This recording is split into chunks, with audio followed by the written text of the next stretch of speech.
गर्मी में फ्रिज खोलकर फ्रिज के सामने सोने वाली बहू।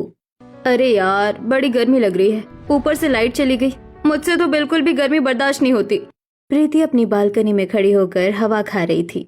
तभी उसके पास रोहन का कॉल आ जाता है। और बताओ, क्या कर रही थी तुम? कुछ नहीं, बस गर्मी के मारे हालत खराब हो रही थी, उसी की वजह से परेशान हो रही हूँ। लाइट भी चली गई, मुझसे तो बिना एसी के बिल्कुल भी नहीं रहा जाता। कोई बात नहीं, देखो अभी जादू करता हूँ और अभी छू मंतर लाइट आ जा, और देखना अभी थोड़ी देर में लाइट आ जाएगी।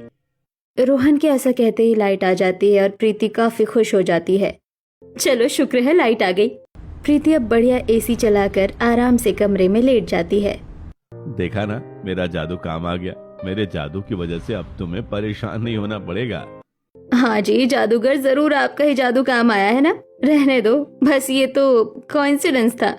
इस तरह दोनों फोन पर बात करते हैं और अगले दिन प्रीति अपने घर वालों के साथ अपनी शादी की तैयारी कर रही थी। पता नहीं इतनी गर्मी में शादी का मुहूर्त क्यों निकलवाया है। मैं तो गर्मी की वजह से बहुत परेशान हो रही हूँ। कोई बात नहीं बेटा, लेकिन तुम्हें अब थोड़ा बहुत गर्मी में रहना सीखना चाहिए। ससुराल में जाओगी और काम करोगी, जैसे गर्मी में रसोई में खाना भी तो बनाना होगा। वहाँ पर तो एसी या पंखा नहीं होता, तो ऐसे में तुम्हें गर्मी में थोड़ा बहुत रहने की तो आदत होनी चाहिए। इस तरह गर्मी में प्रीति की और रोहन की शादी की तैयारी हो रही थी और कुछ समय बाद उनकी शादी का दिन नजदीक आ जाता है और दोनों की शादी हो जाती है। गृह प्रवेश के बाद जब प्रीति अपने कमरे में जाती है और वो देखती है कि कमरे में 2 कूलर है, तो इसके होश उड़ जाते हैं। अरे रोहन, हमारे कमरे में एसी नहीं है, हमारे कमरे में तो कूलर है। हाँ, हम शुरू से कूलर के सामने ही सोते आए, तो हमें कभी इतनी एसी की जरूरत नहीं पड़ी। अब हम सबका अलग पर्सनल रूम है, तो सबके लिए अलग पर्सनल कूलर है। लेकिन मुझे तो कूलर में रहने की बिल्कुल भी आदत नहीं है और मुझे तो बहुत ज्यादा गर्मी लगेगी। तुम कुछ ज्यादा ही सोच रही हो, इतना कुछ नहीं है। कूलर भी ठंडी हवा देता है। तुम कपड़े बदल लो, उसके बाद तुम्हें ठीक लगेगा। प्रीति कपड़े बदल कर आती है और उसे थोड़ा सा रिलैक्स लगता है। सूखी गर्मी में तो फिर भी कूलर कामयाब हो जाता है और फिलहाल प्रीति को इतना कुछ ज्यादा अजीब नहीं लगता। और क्योंकि वो बहुत ज्यादा थकी भी हुई थी, इसलिए वो सो जाती है। अगले दिन सुबह उठकर प्रीति अपनी पहली रसोई की रस्म करने के लिए रसोई में जाती है। अरे एक बार तो मैं एसी ना होकर कूलर के आगे तो काम चलाना फिर भी समझ आता है, लेकिन इतनी भारी गर्मी में रसोई में खाना बनाना मेरे लिए तो सच में बहुत ज्यादा मुश्किल है। कितनी ज्यादा गर्मी लग रही है। प्रीति ने सबके लिए आलू की भुजिया और चने के मसाले वाली सब्जी बनाई थी और साथ में सबके लिए गर्मा गर्म पूरी और गर्मा गर्म हलवा भी बनाया था। और जब सबको खाना परोसा जाता है तो सब बड़े चाव से खाना खा रहे थे। खाना तो सच में बहुत स्वादिष्ट बना है बहू, तेरे हाथों में तो जादू है। हाँ बहू, सच में खाना तो बहुत स्वादिष्ट बना है। हाँ भाभी, खाना खाकर मजा आ गया। प्रीति को खुशी होती है कि सबको खाना बहुत अच्छा लगा। उसके बाद सब खाना खाकर अपने काम पर चले जाते हैं और फिर से प्रीति रसोई में काम करने लगती है। लेकिन प्रीति को बहुत ज्यादा गर्मी लगती है। वो रसोई में बर्तन धो रही थी। बाप रे, अभी जल्दी से बर्तन साफ करने के बाद थोड़ी देर में कमरे में जाकर आराम करूंगी, उसके बाद घर का बाकी काम करूंगी। प्रीति जल्दी से सारे बर्तन साफ कर लेती है और उसके बाद अपने कमरे में जाती है। चलो जी, अब मैं बढ़िया अपना एसी चलाकर सोऊंगी। प्रीति कमरे में नजर घुमाकर देखती है तो उसे एहसास होता है कि यहाँ पर तो एसी नहीं बल्कि सिर्फ और सिर्फ कूलर है। अरे हाँ यार, मैं तो भूल ही गई थी, एसी तो मेरे सिर्फ मायके में ही लगा हुआ है और ससुराल में तो सिर्फ कूलर है। तब प्रीति कूलर चलाकर बिल्कुल उसके सामने बैठ जाती है और उसकी ठंडी हवा खाने लगती है। बिल्कुल कूलर के सामने बैठकर तो थोड़ा अच्छा लग रहा है, लेकिन दूर जाने पर इसकी हवा कम हो जाती है और ये पुराना कूलर कितना ज्यादा शोर भी मचाता है। इससे ज्यादा बेहतर तो एसी ही है। एसी की जगह कोई नहीं ले सकता जिंदगी में। तभी कूलर चलना बंद हो जाता है। अरे क्या हो गया कूलर बाबा, तुम मुझसे नाराज हो गए क्या कि मैंने एसी की तारीफ कर दी? ऐसा नहीं है, तुम भी बहुत अच्छे हो। देखो तो कितनी अच्छी हवा दे रहे हो, अब तो चल जाओ। तब प्रीति नजर घुमाकर देखती है कि लाइट ही चली गई। इस तरह उसकी गर्मी में हालत काफी ज्यादा खराब हो रही थी। एक तो उसे बिना एसी के रहने की आदत नहीं है और ऊपर से कूलर चल रहा था तो उसमें भी लाइट चली गई थी। यूं ही दिन गुजरते हैं। वहीं दूसरी तरफ शांति भी अपने पड़ोस के घर गई थी। और बताओ शीला बहन, कैसी हो तुम? शांति और सरला के आने के बाद ही शीला उन लोगों को देखकर तुरंत एसी बंद कर देती है। हाँ मैं तो एकदम बढ़िया हूँ, तुम दोनों बताओ कैसी हो?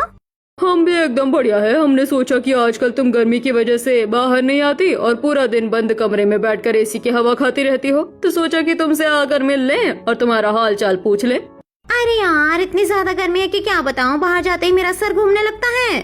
हाँ कोई बात नहीं, तुम अभी घर पर ही आराम करो।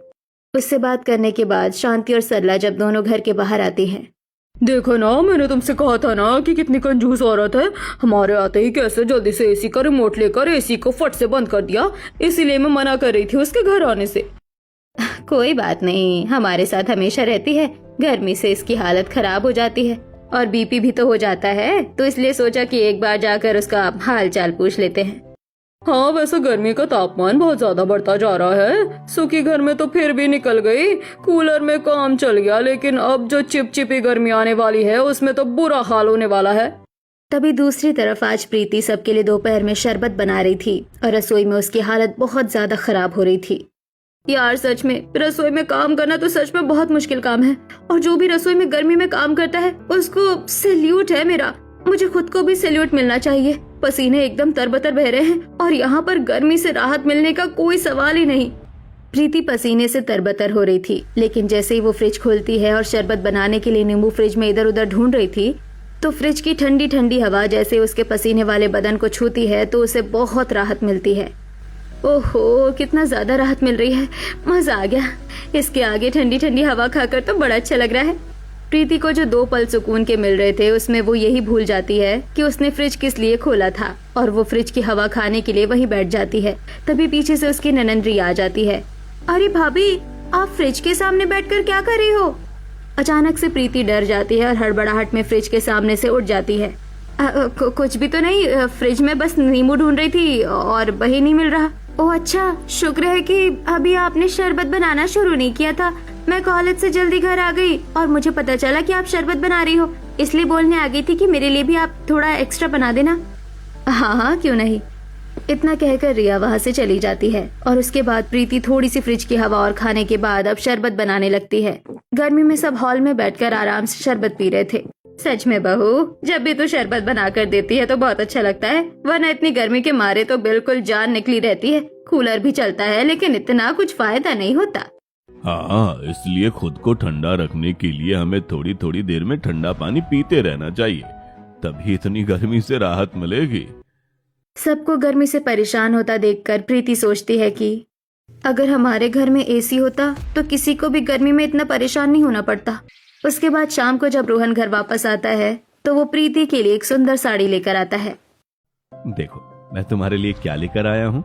प्रीति साड़ी देखकर बहुत ज्यादा खुश हो जाती है। वाह, ये तो सच में बहुत ज्यादा सुंदर है, मुझे बहुत अच्छी लगी। तुम्हें अच्छी लगी? तो मुझे भी अच्छा लगेगा। इस तरह प्रीति बहुत खुश हो जाती है और अब प्रीति रोहन से एसी के बारे में बात करती है। अच्छा सुनो, क्यों ना हम भी अपने घर में एसी लगवा ले। अभी सूखी गर्मी में तो काम चल गया, लेकिन अब चिपचिपी गर्मी हो रही है, घर में भी बाकी सबको बहुत परेशानी हो रही है। हाँ, तुम सही तो कह रही हो, लेकिन तुम तो जानती हो कि हमारे पास सिर्फ एक कमरा नहीं बल्कि अलग अलग कमरे हैं। एक हम दोनों का पर्सनल कमरा, एक मम्मी और पापा जी का, और एक फिर रिया और चौथा यश का कमरा। हम सभी के कमरे में कूलर लगा हुआ है। अगर फिर एक कमरे में एसी लगेगा और बाकी में नहीं तो ऐसा बिल्कुल भी अच्छा नहीं लगेगा, इसलिए मैं एसी नहीं लगवा रहा। 4 एसी का बिल बहुत ज्यादा हो जाएगा। इतना कहकर रोहन वहाँ से चला जाता है और इन्होंने बिल्कुल सही कहा, इस बारे में तो मैंने सोचा ही नहीं था। हे भगवान, अब क्या करूं? इसका मतलब मुझे एसी की ठंडी हवा खाने को नहीं मिलेगी। कुछ दिन गुजरते हैं और कुछ दिन बाद रात को जब वो सो रही थी तो उसे बहुत ज्यादा गर्मी लगती है। तब वो अचानक से बिस्तर पर उठकर बैठ जाती है। यार, बहुत गर्मी लग रही है और इस कमरे में तो एक भी खिड़की नहीं है, अब क्या करूं? प्रीति को बहुत ज्यादा गर्मी लगती है और वो उठकर रसोई में ठंडा पानी पीने के लिए जाती है। फ्रिज के सामने से अचानक से ठंडी हवा निकलती है तो उसे बड़ा अच्छा लगता है। वो उसके सामने ही बैठ जाती है। फ्रिज के सामने तो काफी ठंडा ठंडा लग रहा है, मन कर रहा है कि फ्रिज के अंदर ही बैठ जाऊं। कूलर में तो आज चिपचिपा लग रहा है, बिल्कुल भी राहत नहीं मिल रही गर्मी से। तो इस तरह दिन ब दिन बढ़ती गर्मी के साथ प्रीति की भी हालत खराब होती जा रही थी और कुछ अब मौसम में भी ह्यूमिडिटी ज्यादा ही हो रही थी, जिसकी वजह से गर्मी से राहत मिलना काफी मुश्किल था। अब प्रीति एक दिन अच्छा सुनो ना, मुझे अब 2-3 हजार रुपए दे दो जरा। मुझे अपना स्किन केयर का सामान लेकर आना है और थोड़ा बहुत मेकअप का सामान लेकर आना है। लेकिन पिछले महीने ही तो मैंने तुम्हें सारा सामान ला कर दिया था। हाँ तो बोतल कितनी बड़ी आती है, छोटी छोटी डिब्बी क्रीम की होती है और छोटी छोटी बॉटल सीरम की होती है, जल्दी ही खत्म हो जाती है। जल्दी दो, आज मुझे घर का सामान लाने के लिए भी मॉल में जाना है, तो उसके भी पैसे दे देना। मैं सोच रही हूँ कि साथ में अपना सामान भी लेती आऊंगी। रोहन प्रीति को पैसे दे देता है और उसके बाद प्रीति मॉल में जाती है। तुझे अपने घर से दूर यहाँ इस मॉल में आने की क्या जरूरत थी? वहीं कहीं आसपास से सामान खरीद लेती और अपने मेकअप का सामान ऑनलाइन मंगवा लेती। तुझे नहीं पता कि यहाँ पर कितना ठंडा ठंडा लगता है। अपने यहाँ पर थोड़ी देर एंजॉय करने आई हूँ। यहाँ पर ठंडी एसी की हवा और साथ में मस्त ठंडा जूस पीने में बड़ा मजा आएगा। अच्छा तो तू इसलिए मॉल में आई है क्या? तुझे पता है मेरे ससुराल में भी एक एसी था और वो भी खराब हो गया, बिल्कुल ठीक होने का नाम ही नहीं ले रहा। और नया एसी लेने के लिए कोई नहीं कह रहा। मेरी भी हालत तेरी तरह खराब चल रही है। कई बार तो रसोई में इतनी गर्मी लगती है कि मैं फ्रिज के सामने ही आराम से बैठ जाती हूँ, उससे थोड़ी राहत मिलती है। अच्छा तू भी ऐसा करती है क्या? मैं भी कई बार ऐसा ही करती हूँ, गर्मी से राहत पाने के लिए फ्रिज के सामने बैठ जाती हूँ। इस तरह दोनों सहेली बात करती है और मॉल में ठंडी एसी की हवा खाकर सामान लेकर दोनों घर वापस आ जाती है। घर आते ही फिर से प्रीति गर्मी से परेशान होने लगती है। मॉल में कितना अच्छा लग रहा था और घर आते ही फिर से वही सड़ी हुई गर्मी, और ऊपर से अब रसोई में जाकर खाना भी बनाना है। प्रीति पसीने से लथपथ हो रही थी, इसलिए फ्रिज के सामने थोड़ी देर बैठ जाती है। फ्रिज खोलकर जब वो बैठी थी तो उसे बड़ा अच्छा लग रहा था। ओहो कितना ज्यादा अच्छा लग रहा है, मजा ही आ गया। इस तरह प्रीति अक्सर ऐसा ही करती थी, लेकिन कुछ दिन बाद फ्रिज भी खराब हो जाता है। बेटा बहू बता रही थी कि फ्रिज खराब हो गया, जरा तो फ्रिज रिपेयर करने वाले को घर पर भेज दियो। ठीक है मम्मी, मैं भेज दूंगा। कॉल कट करने के बाद अपने कैबिन में बैठा हुआ रोहन काफी परेशान हो रहा था। अरे यार, इस बार कितनी कोशिश कर रहा हूँ पैसे बचाने की, लेकिन बजट तो बन ही नहीं पा रहा। महीना भी खत्म नहीं हुआ और पैसे खर्च होते जा रहे हैं। रोहन ने कॉल करके फ्रिज रिपेयर करने वाले को भेज दिया था और जब वो फ्रिज रिपेयर कर देता है तो देखिए, फिलहाल के लिए मैंने फ्रिज ठीक कर दिया है, लेकिन आपको ज्यादा देर के लिए फ्रिज नहीं खोलना है। इससे उसकी गैस खत्म हो जाती है और फिर फ्रिज खराब होने के चांसेस ज्यादा हो जाते हैं। ठीक है, हम इस बात का ध्यान रखेंगे। जब उन दोनों के बीच ये बात हो रही थी तो प्रीति मन में सोचती है, इसका मतलब मेरी हरकतों की वजह से फ्रिज खराब हो गया। OMG, कोई बात नहीं, अब ठीक तो हो गया ना। अब गर्मी से राहत पाने के लिए कुछ तो करना ही होगा। प्रीति को बहुत गर्मी लग रही थी, इसलिए वो रसोई में एक छोटा सा टेबल फैन भी लगवा लेती है ताकि उसे गर्मी से थोड़ी राहत मिल सके। हाँ, अब थोड़ा अच्छा लग रहा है।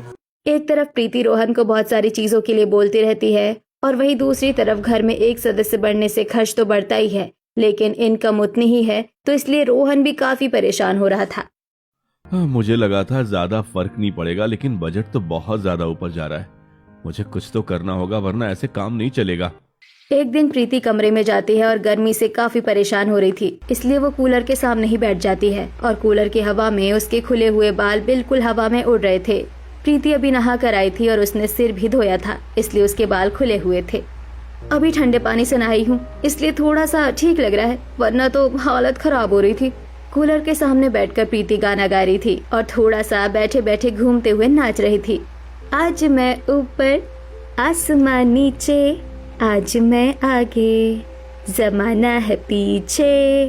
तभी पीछे से रिया आती है और प्रीति को बाल खोलकर झूमता हुआ देखकर वो डर जाती है और भागकर लकड़ी का डंडा लेकर आती है और चिल्लाते हुए प्रीति के पास दौड़ कर आती है। भाभी! प्रीति पीछे मुड़कर देखती है और रिया के इस रूप को देखकर डर जाती है। अरे अरे रिया, तुम्हें क्या हो गया? प्रीति को सही सलामत देखकर रिया रुक जाती है और तुम मुझे इस तरह लकड़ी के डंडे से मारने क्यों आ रही थी?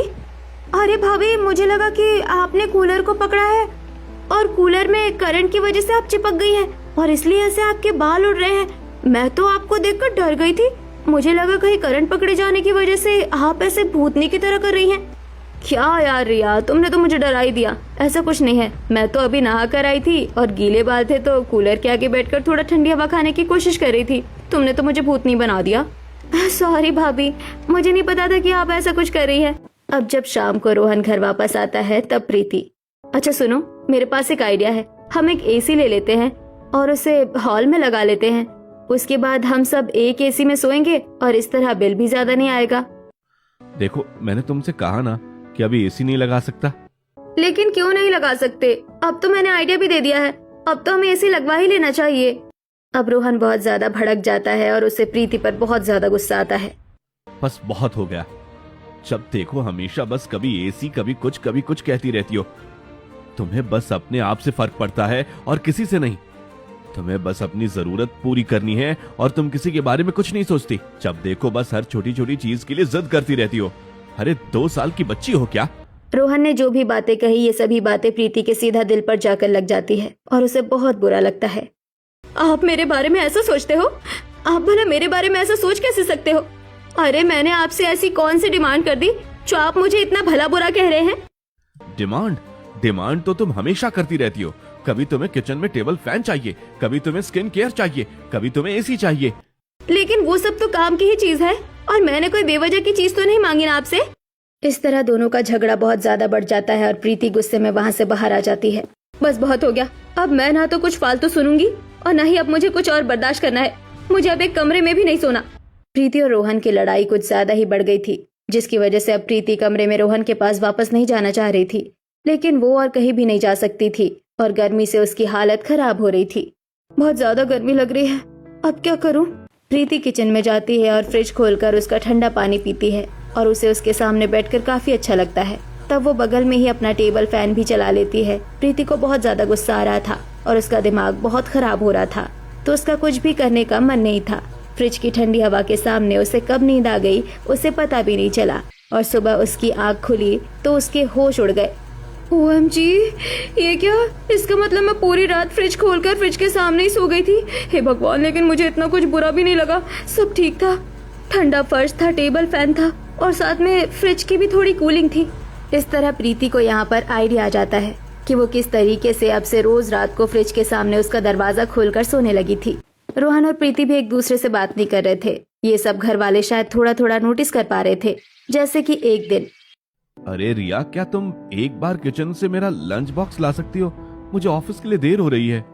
हाँ भैया, अभी लाती हूँ। रिया रसोई में लंच लेने जाती है और लंच लाकर रोहन को दे देती है। आजकल भैया अपना काम करने के लिए मुझे क्यों कह रहे हैं, भाभी को क्यों नहीं कह रहे हैं? लगता है दोनों में अभी झगड़ा चल रहा है। कोई बात नहीं, पति पत्नी के बीच में हो जाता है, अभी कुछ नहीं बोलती हूँ। इस तरह दिन गुजर रहे थे और प्रीति रोहन से कुछ खास बात नहीं कर रही थी, इसलिए वो रसोई में ही जाकर सो जाती है। एक रात को शांति की आंख खुलती है और वो टेबल पर देखती है कि पानी खत्म हो गया। अरे यार, पानी भी खत्म हो गया है, अब उठकर रसोई तक जाना पड़ेगा। शांति उठती है और रसोई की तरफ बढ़ती है। वहीं पर प्रीति भी हल्का सा फ्रिज खोलकर उसकी हवा खा रही थी और उसके बाल भी बिखरे हुए थे। और अंधेरे में जब शांति प्रीति को इस तरह देखती है तो वो बहुत ज्यादा डर जाती है और चिल्लाने लगती है। अरे बाप रे, भूत आ गया, बचाओ, चुड़ैल चुड़ैल आ गई है। इस तरह शांति डरकर वापस अपने कमरे में भाग जाती है। हाजी सुनो, जरा जल्दी उठो, हमारी रसोई में चुड़ैल आ गई है। शांति रमेश को उठाने की कोशिश करती है, लेकिन रमेश नींद में करवट बदल लेता है। अरे भाग्यवान, तुम भी कुछ भी सपना देखती हो और फिर मुझे नींद से उठा देती हो। अरे सोने दो मुझे। अरे कोई सपना नहीं है, ये एकदम हकीकत है। एक बार आप उठो तो सही और मेरे साथ चलो। शांति जबरदस्ती रमेश को उठाती है और उसके बाद अपने साथ उसे रसोई में लेकर जाती है। रमेश नींद में रसोई की तरफ जा रहा था, लेकिन जब दोनों रसोई में जाते हैं तो वहाँ पर उन्हें कहीं पर भी कोई भी नहीं मिलता। देखा, मैंने कहा था ना कुछ नहीं होगा। या तो तुमने सपना देखा होगा या फिर तुम्हारा कोई वहम होगा। अरे ऐसे कैसे कोई वहम होगा, मैंने सचमुच देखा था, यहाँ कोई था। देखो, मैं तो जा रहा हूँ अपने कमरे में सोने के लिए। मुझे तो बहुत नींद आ रही है। तुम्हें चलना है तो चलो। अरे अरे रुको, मुझे अकेला छोड़कर मत जाओ। इस तरह शांति डरते हुए वहाँ से चली जाती है और प्रीति दूसरी जगह छुप गई थी और उनके जाने के बाद वो वापस आ जाती है। चलो शुक्र है कि इन्होंने मुझे यहाँ पर सोते हुए नहीं देखा, वरना गड़बड़ हो जाती। मेरी मजबूरी है यहाँ पर सोना। इतना सब कुछ भला बुरा सुनने के बाद तो मैं अपने कमरे में जाकर उनके साथ तो बिल्कुल भी नहीं सोने वाली। इस तरह प्रीति वहीं पर फ्रिज खोलकर उसके सामने टेबल फैन चलाकर वहीं पर सो जाती है। आज उसने साथ में रसोई की भी खिड़की खोली थी ताकि थोड़ा बहुत वेंटिलेशन होता रहे। वहीं दूसरी तरफ रोहन अपने कमरे में सोचता है। इसका मतलब जो मैंने प्रीति के बारे में सोचा था वो बिल्कुल सच है। उसे बस अपनी डिमांड पूरी करवानी होती है, और अगर मैंने उसे कुछ कह भी दिया तो इतने दिन से कमरे में सोने तक नहीं आ रही है। अरे रिश्ते में ऐसा थोड़ी होता है, इतना घमंड थोड़ी होना चाहिए। इस तरह दोनों पति पत्नी के बीच में काफी हद तक मिसअंडरस्टैंडिंग हो जाती है और दोनों ही इस मिसअंडरस्टैंडिंग को क्लियर करने के बारे में नहीं सोचते। दोनों का बस झगड़ा बढ़ता जा रहा था और कोई भी इस बात को क्लियर करने के बारे में नहीं सोच रहा था। अगले दिन प्रीति सभी के कमरे में ठंडा पानी देकर आ जाती है। बेटा, तूने अच्छा किया कि तू आज हमें ठंडा पानी देने आ गई और अब रात को नहीं उठना पड़ेगा। हाँ मम्मी जी, क्योंकि मैं भी नहीं चाहती कि कोई रात को उठ कर आए और फिर रात को फ्रिज के सामने सोने पर मेरी नींद खराब हो। यूं ही दिन गुजर रहे थे और प्रीति भी हर रोज फ्रिज के सामने फ्रिज खोलकर सो जाया करती थी। एक दिन प्रीति जब सब्जी लेने बाजार जा रही थी, अरे भैया जरा 1 किलो भिंडी और 1 किलो घिया दे दो, साथ में 1 किलो टमाटर और 1 पाव लहसुन भी दे देना। जब प्रीति पर्स खोलती है तो देखती है कि उसमें काफी कम पैसे हैं। अरे यार, मैं गुस्से के चक्कर में इनसे पूरे पैसे रखना ही भूल गई। जी भाभी जी, मैं आपकी सारी सब्जी पैक कर चुका हूँ। भैया एक काम करो, टमाटर आधे किलो कर दो और अभी लहसुन रहने दो। क्या भाभी जी, आपने पहले सामान तुलवा लिया, अब आप आधा सामान करवा रही हो। हाँ, मैं एक्स्ट्रा पैसे लाना भूल गई इसलिए। प्रीति रास्ते से जा रही थी कि तभी उसे अपना एक पुराना दोस्त मिल जाता है। अरे प्रीति, तुम यहाँ क्या कर रही हो? अरे पवन, तुम यहाँ पास में मेरा ससुराल है और मैं यहाँ पर सब्जी लेने आई थी और तुम यहाँ क्या कर रहे हो? मैं भी यहीं पर शिफ्ट हो गया हूँ। यहाँ से मेरी कंपनी बहुत पास ही पड़ती है।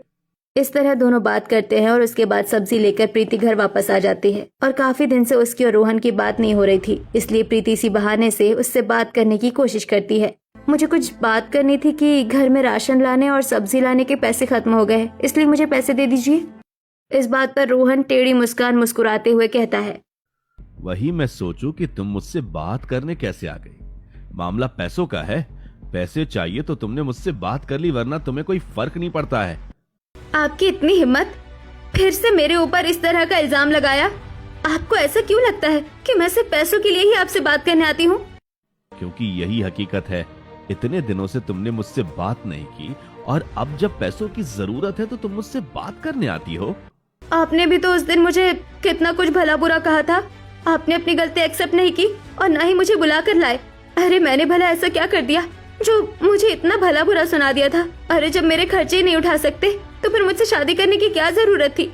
हाँ, अब तो तुम ऐसा ही बोलोगी क्योंकि अब तुम्हें कोई तुम्हारा दोस्त जो मिल गया है। छी, कितनी गंदी सोच है। अरे आपकी शादी में तो आपकी कितनी सारी फ्रेंड्स आई थी, मैंने तो कुछ नहीं बोला और मैंने सिर्फ अपनी बेस्ट फ्रेंड को बुलाया था और मैंने किसी दोस्त से बात क्या कर ली? इतना गलत सोच रहे हो?